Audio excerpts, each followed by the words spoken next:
What's up, guys? It's Alex. It's Quinn. It's Iconic Comic. We got the movie news coming at you. Why don't you start with that first story? Let's get it.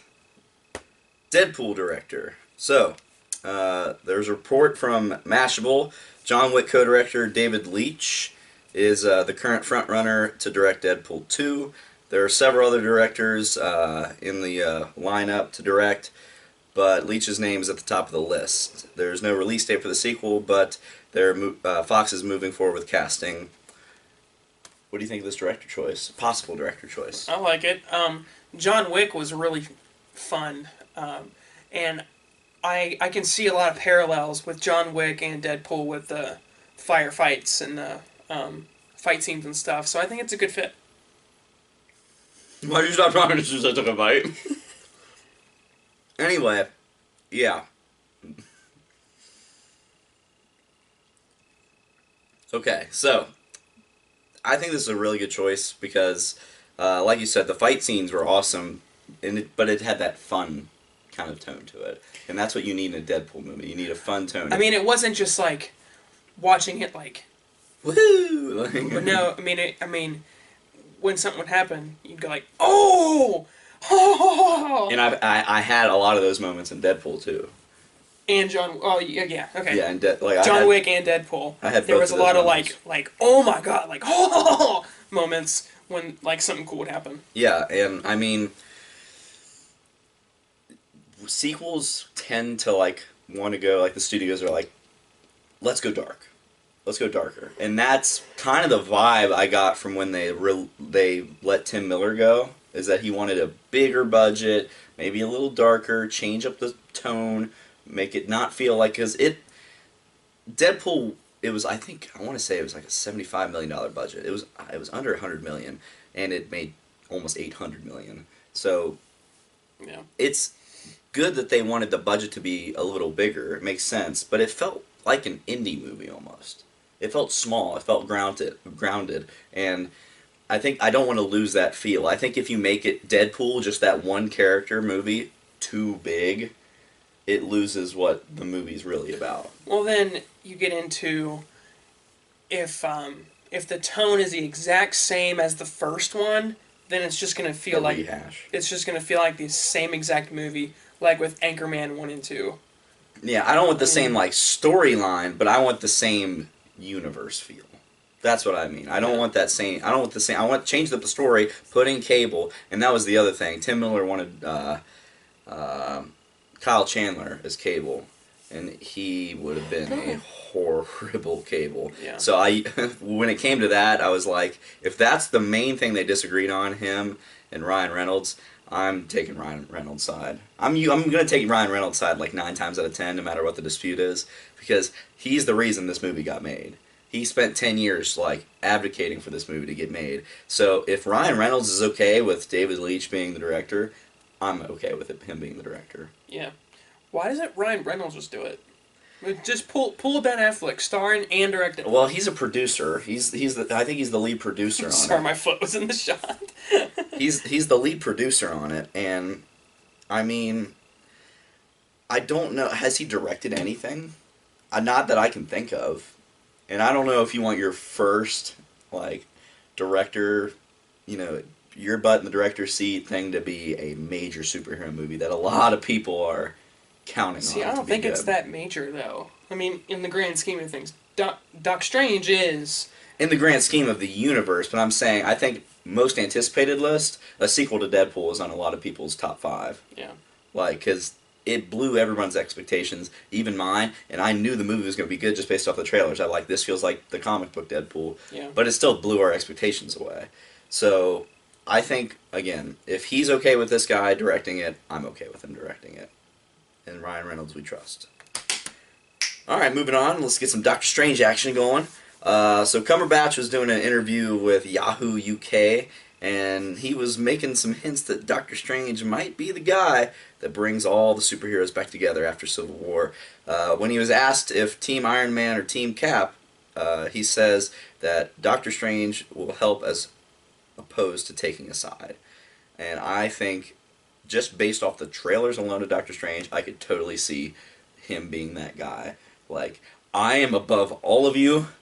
I am the Sorcerer Supreme. I am not going to get involved in your little squabble. This needs to be settled because there is a greater threat coming. Be like two kids fighting, and it's just like pulling them apart. Like, listen. Or by their heads, just no, Tony, Yeah. Steve. Yeah. I could see that. I mean, I just unless they cover a lot of time with his training and stuff, because you can't just have someone jump into a superhero role and then be the all-knowing power that they are.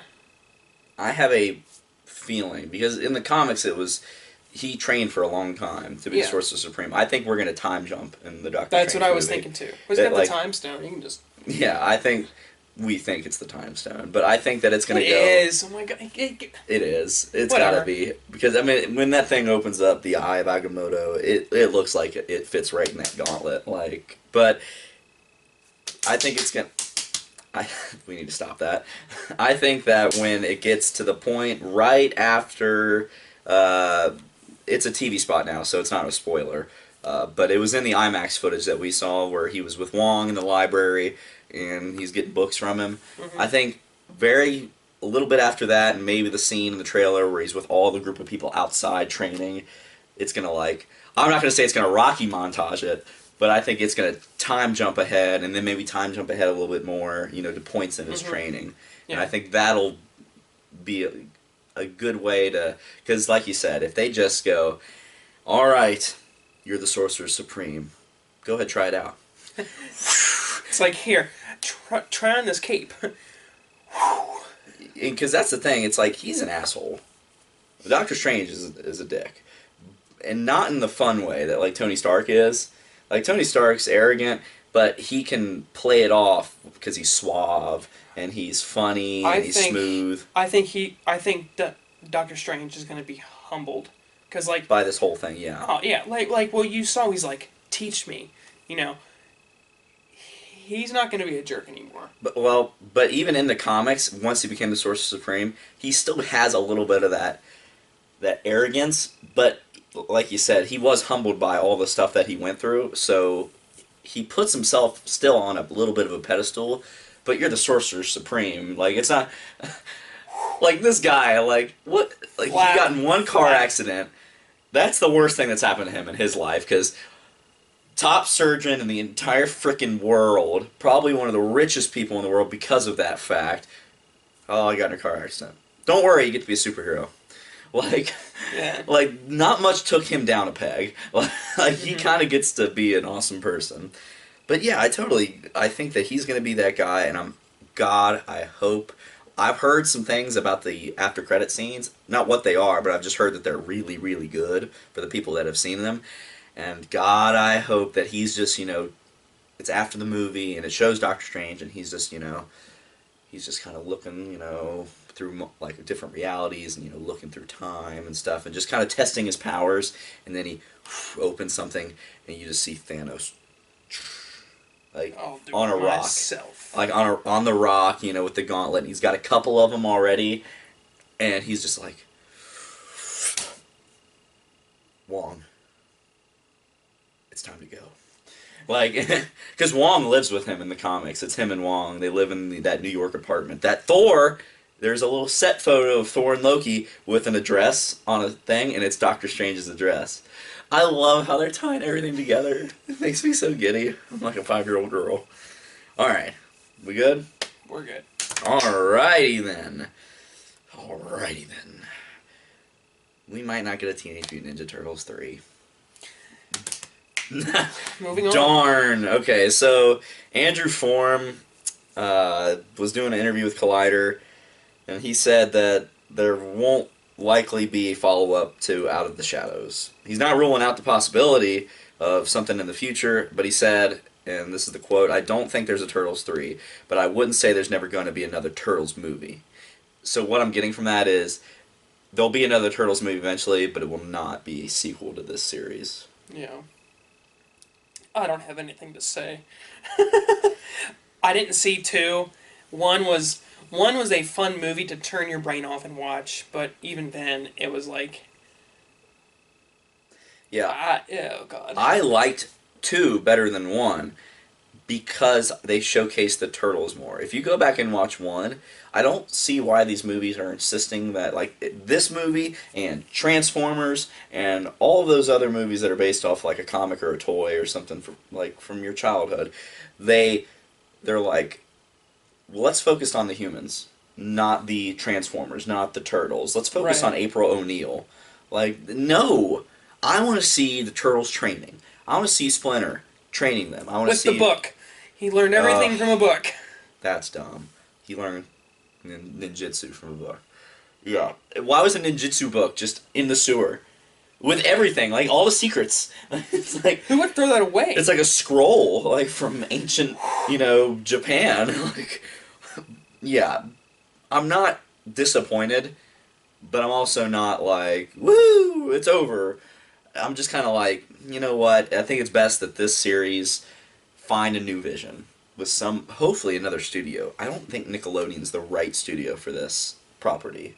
No. Now, the TV show is actually really good, and I think it's got to be on Nickelodeon. Right there. Yeah, the TV show it's on.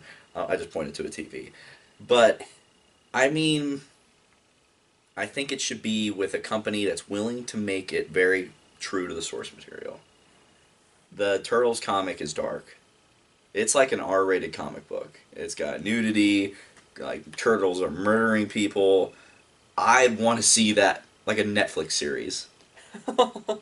Does Marvel own the rights to the comic Turtles, or is it some other company?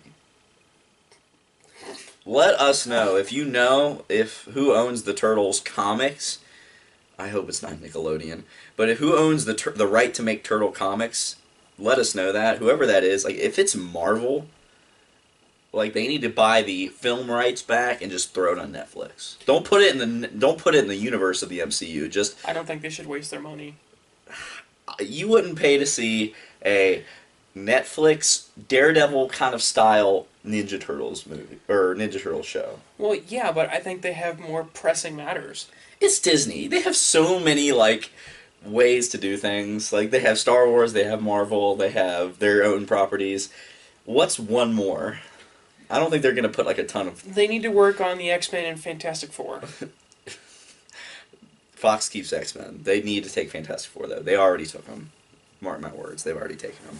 We'll find out in like 3 years that they took them. All right. So last story.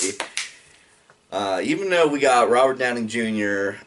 He's kind of got a full plate. He's got some Avengers movies he needs to be doing, but he's interested in getting the next Sherlock Holmes movie up and going.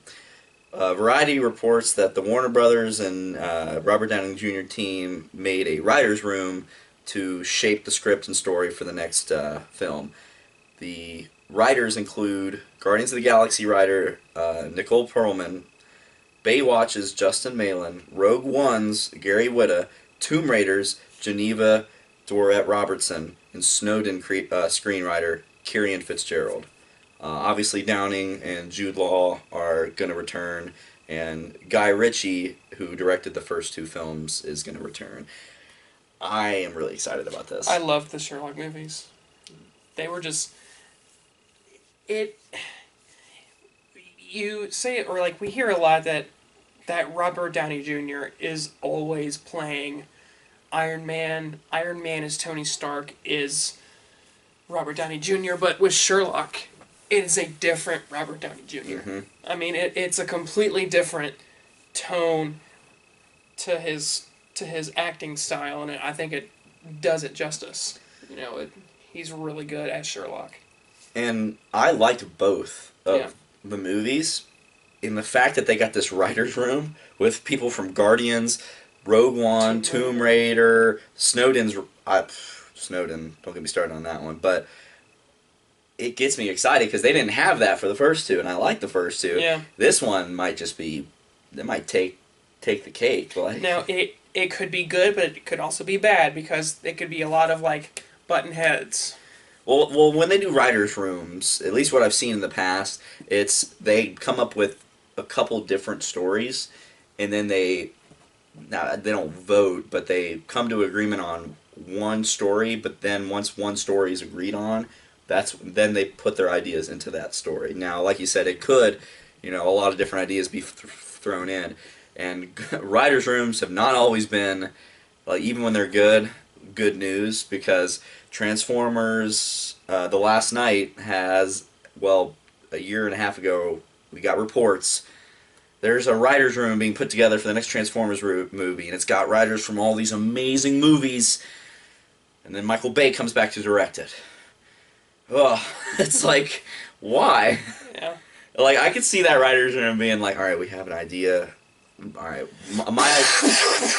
my idea is, Nazis. Like, we take this, like, back in time. Well, I like that idea. I want to take it back in time a little further. Let's go King Arthur, that kind of stuff. Well, let's do some space battles and stuff. Let's talk about Cybertron. And then Michael Bay walked in.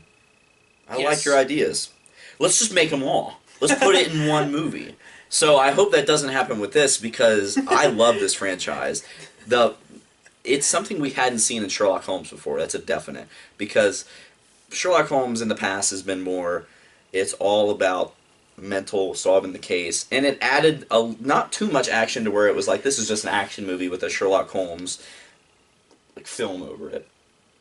No, you got a lot of the mental stuff, but mixed with the action. Like the way he would analyze a fight. That was awesome. I could watch those scenes just like put together in a movie. Just like a whole movie of him. First, distract opponent. Block his right blind jab. Jab to the body. One broken rib. And then he... 2 broken ribs. And then I like the clap front kick. It just goes flying. That's my favorite scene in both of the movies. So yeah, I'm excited about the writer's room, and I hope they keep the tone, because I don't want them to go all action, and I don't want them to go all just mental. Alright. Anyway, lastly, we have our opening this week. So we have it's a small indie film made by a very, very small company called Marvel. And God, you're so funny. I know, right? Oh my God. Very, very low budget film. Doctor Strange. How do we only have 300 subscribers with your comedy? Yeah, I know. Oh my God. Doctor Strange, Benedict Cumberbatch, Rachel McAdams, Benedict Wong, Chiwetel Ejiofor, Mads Mikkelsen, Tilda Swinton. This movie. Movie. Yeah. This week. Thursday night, it's gonna get live. It's gonna be lit. Like, you talk about what you're looking forward to about this movie. Looking forward to the review. No, I haven't been thinking about this movie too much. And here's why. Because if I start doing that, then I start to create these expectations. These hype expectations. And then sometimes it doesn't live up to it. I'm not saying this won't, but I'm saying I just don't want to, yeah. Sometimes it won't live up to it. Yeah. So I'm just living in the moment, I'm just excited to just go see it. Because, we saw that footage and it was just Inception on LSD. I mean, it was awesome. Like, they should have given you free hits of acid, like, on the way in. Yeah. You're like, here you go. Right. Yeah. I've been excited about this movie ever since they announced their Phase 3, slate. And it was, Civil War, and as soon as they put up, we're introducing a new character in the Marvel Universe, and it's Doctor Strange. I was, screaming and giddy. But ever since then, it's kind of been flying under my radar.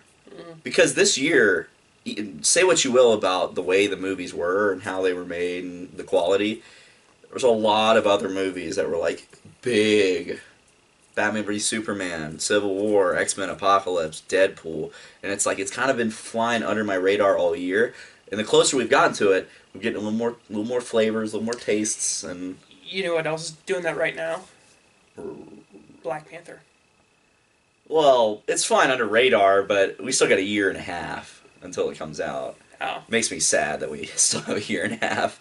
But, yeah, the flying under the radar has actually kind of helped, because it's kept my hype meter about here and my expectation meter about here, because it's I don't like to get And now with Marvel movies, ever since I would say Winter Soldier, there haven't been too many duds.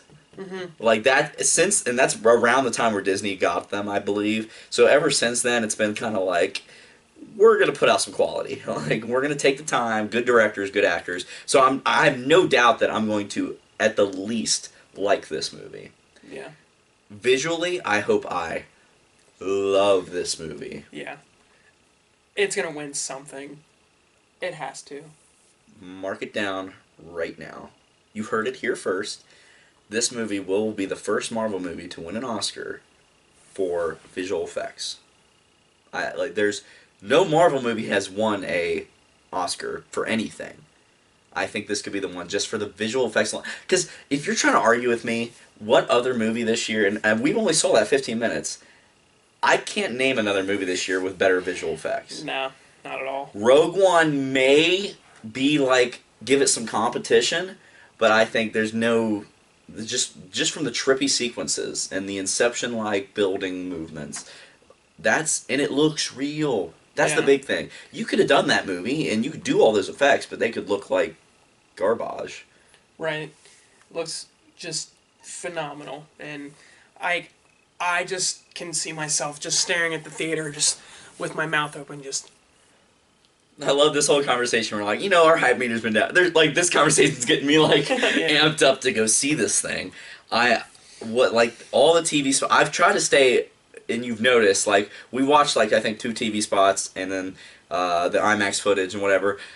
We've tried to stay away from like every single TV spot because I did it for Civil War too. For Civil War, I only watched the 2 trailers. I watched nothing else, and I think I loved the movie more because I was surprised more.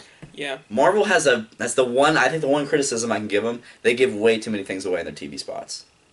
I say they give at least 30 minutes of movie away in TV spot form. So we kind of stayed away from that. So our hype meter is still up high, and our expectation meter it's high. I don't know what to tell you guys. Like we're ready for this movie. Any other thoughts on the movie? No, I'm excited for it. We're gonna be seeing it this week, and look for a review for it.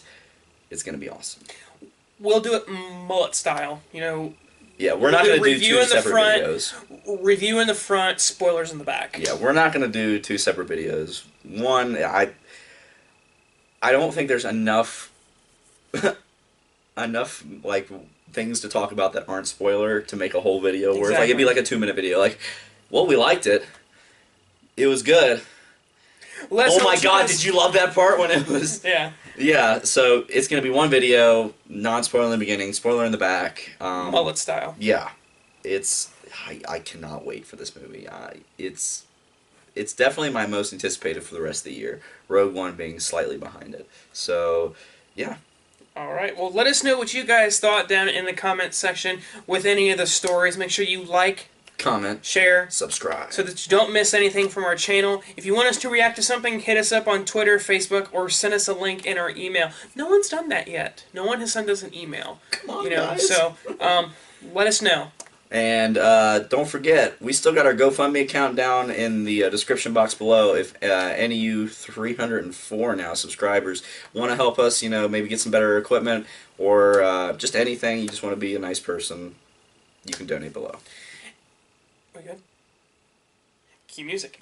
Holy Grail.